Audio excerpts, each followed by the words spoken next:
kajian. Nanti kita lanjutkan di Al-Furqan selanjutnya. Untuk kajian monggo Pak ya untuk dilanjutkan. Assalamualaikum warahmatullahi wabarakatuh. Alhamdulillahirabbil alamin wassalatu wassalamu ala sayyidina Muhammadin wa ala alihi washabbihi ajmain, amma ba'd. Alhamdulillah Bapak jamaah tadarus malam Jumat Perumahan Kejauhan Indah, khususnya di lingkungan kita RW 48 sudah berjalan sekian tahun ya, dan alhamdulillah terus berjalan. Artinya setiap malam Jumat berapapun orangnya dan apapun camilannya atau pacetannya, yang pokok kita bisa ngumpul dan bisa sama-sama beribadah berupa baca Quran, dan kita bersabar karena saling mengingatkan, bersabar untuk bisa dikoreksi dan kita menerima. Karena sebagian mungkin dari saudara-saudara kita ada yang tidak atau belum berkenan hadir karena mungkin karena dikoreksi ya. Padahal kita kalau dikoreksi dan kita mengulang itu kan sama dengan kita membaca kembali. Dengan membaca kembali berarti berpahala karena satu huruf 10 kebaikan. Sama seperti kita menghafal. Semakin tidak hafal berarti semakin mengulang terus semakin banyak pahalanya. Maka mari kita tidak putus asa ya. Jadi ibadah itu semuanya mudah. Membaca Quran tidak hafal-hafal berarti pahalanya makin banyak. Membaca Quran dikoreksi berarti pahalanya juga banyak karena diulang-ulang. Apa yang kita dikoreksi berarti kita dibaca ulang. Insya Allah itu juga menjadi pahala satu huruf 10 ya. Alif lam mim itu bukan 3, bukan 1 tapi 3 ya, 30 ya. Maka berapa ratus kita dapatkan kebaikan dari membaca Al-Quran. Dan alhamdulillah kita punya fasilitas ya, yang mana kita tinggal hadir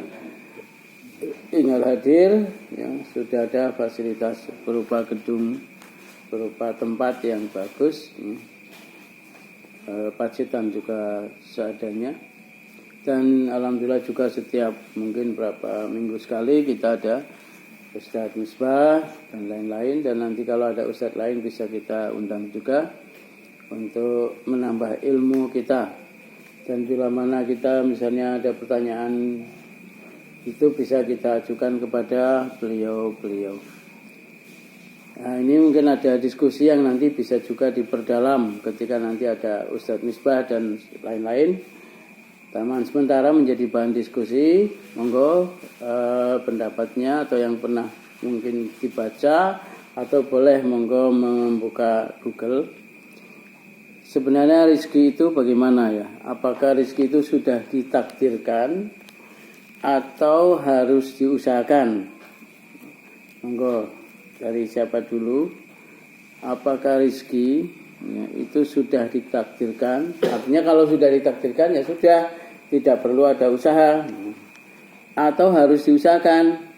Karena kalau tidak diusahakan ya tidak mungkin datang. Nah, kira-kira bagaimana?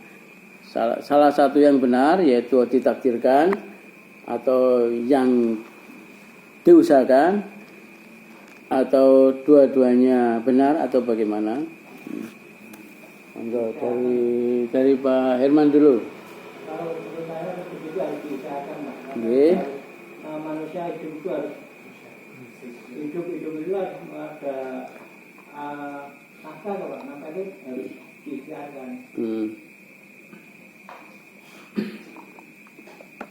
Monggo ditambah yang lain. Bisa sama dan diulangi, bisa juga menambah. Pak Kartu? Ya mungkin itu sudah dianukan tapi tanpa dijemput mungkin dia tidak akan datang. Jadi harus diusahakan maksudnya. Ya. Pak Budi ada? Oh ya. Dari Dari Pak Sus mungkin ada pernah membaca atau sudah pernah jodoh mati Betul. itu sudah ditakdirkan Allah. saya takdirkan ya. Dengan pengertian apa yang diterima atau yang diterima, tapi tetap artinya orang tidak bisa dengan itu karena sudah takdir untuk rakyat.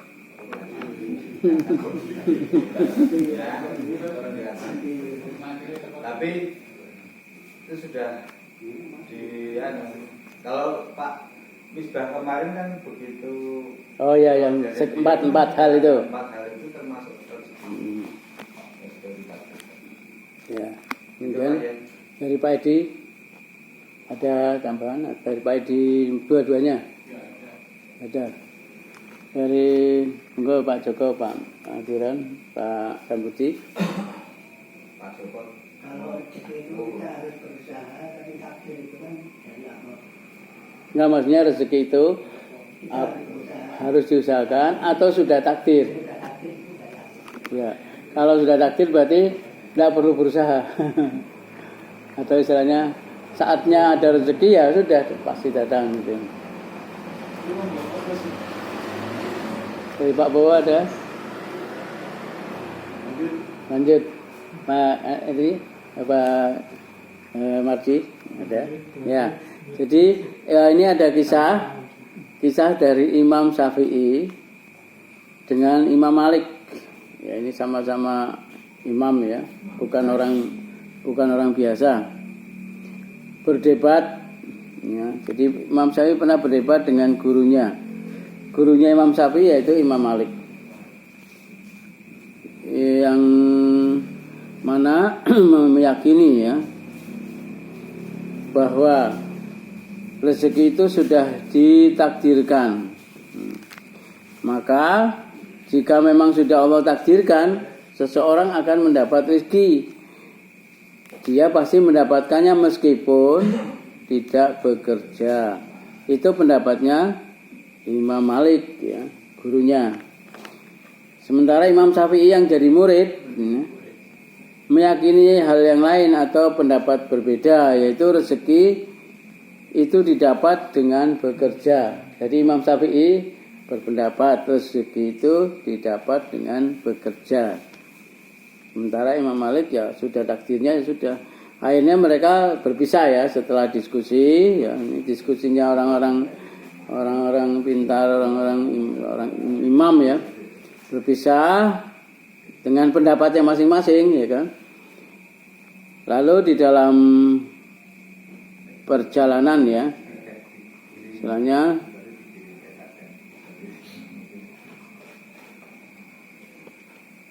jadi keduanya berpisah. Ceritanya keduanya berpisah antara Imam Malik dan Imam siapa tadi? Imam Syafi'i. Kemudian mereka berpisah ya, lalu Imam Syafi'i diminta tolong di dalam perjalanannya tadi sudah berpisah. Diminta tolong untuk memanen buah anggur. Ya. Otomatis berarti Imam Malik bekerja kan, memanen ya. Imam Syafi'i diminta tolong ya, Syafi'i diminta tolong untuk memanen, otomatis dia harus bekerja kan. Lalu Imam Syafi'i teringat perdebatan tadi dengan gurunya, yaitu gurunya namanya Imam Malik. Untuk membuktikan keyakinannya bahwa rezeki itu datang dengan apa tadi? Bekerja. Otomatis dia bawa sekeranjang anggur dan dibawanya ke gurunya yaitu Imam Malik.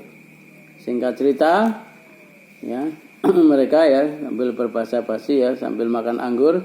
Lalu Imam Syafi'i kira-kira berkata bagaimana? Ini membuktikan ucapan saya tadi kan bahwa rezeki didapat dengan bekerja. Jika tadi saya tidak bekerja memanen anggur, ya, membantu orang, maka saya tidak akan mendapat sekeranjang anggur ini, kata siapa? Imam Syafi'i. Lalu Imam Malik gimana kira-kira menjawabnya?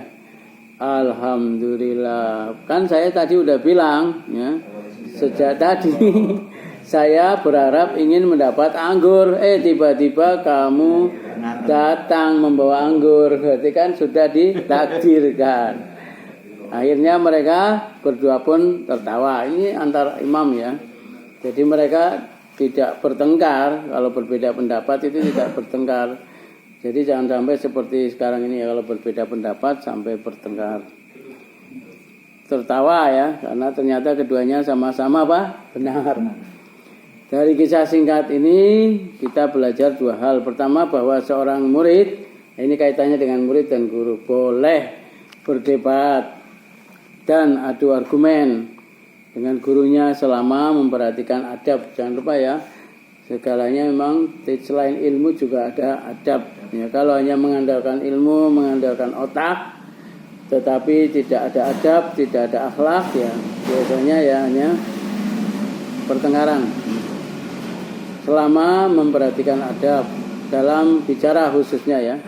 Kedua, tentang rizki. Kedua, kaitannya dengan rizki, yaitu ada banyak jenisnya. Rizki itu ada banyak jenisnya, dan hal ini akan dibahas ya.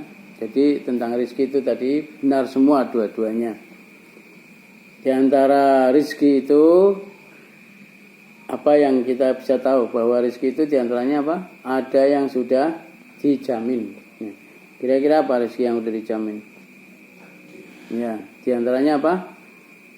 Rizki yang ada di binatang melata misalnya. Ini karena itu juga ada di dalam Al-Quran surat Hud ya, bahwa sudah dijamin oleh Allah seluruh makhluknya tanpa kecuali. Setiap orang mendapat rizki. Ini juga kaitannya dengan orang. Yang ada di Al-Quran disebutkan tentang binatang melata ya, dengan kadar waktunya berbeda-beda. Surat Hud ayat 6 ya, wa ma min dabbatin fil ardi illa 'alallahi rizquha wa ya'lamu mustaqarraha wa mastauda'aha kulla fi kitabim mubin. Tidak ada satu makhluk melata pun yang tergerak di atas bumi ini yang tidak dijamin Allah rizkinya ya.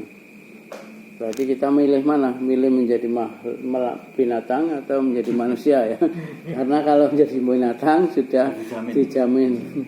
Sementara kita tadi sama-sama benar ya. Satu harus berusaha, satu sudah takdir. Tapi kalau kita tidak berusaha ya dan nanti salah ya.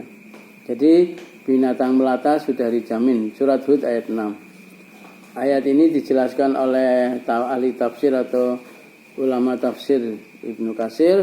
Allah sudah menceritakan bahwa dialah yang menjamin rizki makhluknya, termasuk semua hewan yang melata di bumi, baik yang kecil, yang besar, yang ada di daratan maupun yang ada di lautan. Dia pun mengetahui tempat berdiam binatang itu dan tempat penyimpanannya. Dengan kata lain, Allah mengetahui sampai di mana perjalanannya di bumi, kemana tempat kembalinya, ya, sarangnya. Inilah yang dimaksud dengan tempat penyimpanannya. Yang kedua, rizki karena usaha, yang seperti tadi ya, yang Imam Syafi'i karena berusaha ya. Ada juga rezeki yang didapat dengan bekerja keras, maksudnya begitu. Umumnya ini berlaku bagi contohnya kita sebagai karyawan, sebagai pedagang, itu semua adalah dari hasil usaha. Karyawan semakin sering dia lembur, maka mungkin makin besar gaji yang diterima. Dengan lembur ya.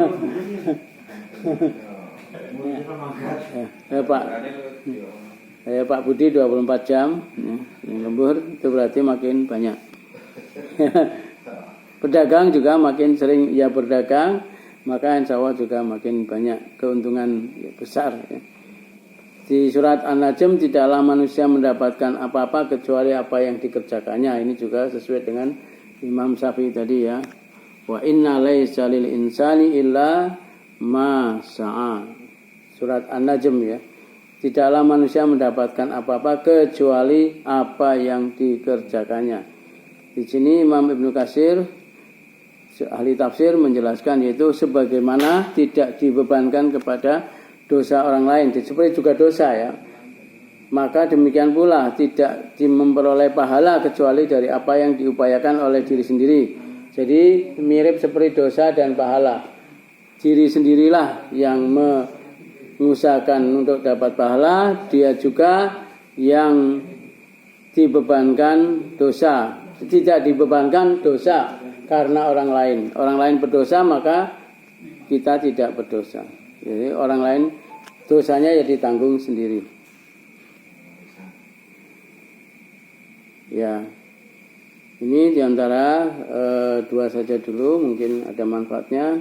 Nanti PR ya, rezeki itu dari mana saja. Dari nanti ada yang lain, tolong diusahakan dicari informasinya dari mana saja ya. Diantara sudah disebutkan tadi, rezeki yang karena usaha, kemudian rezeki yang memang sudah dijamin. Demikian. Mudah-mudahan ada manfaatnya. Kurang lebih mohon maaf. Assalamualaikum warahmatullahi wabarakatuh. Terima kasih atas tausiahnya, mudah-mudahan menjadi amal jariah bagi Pak Jen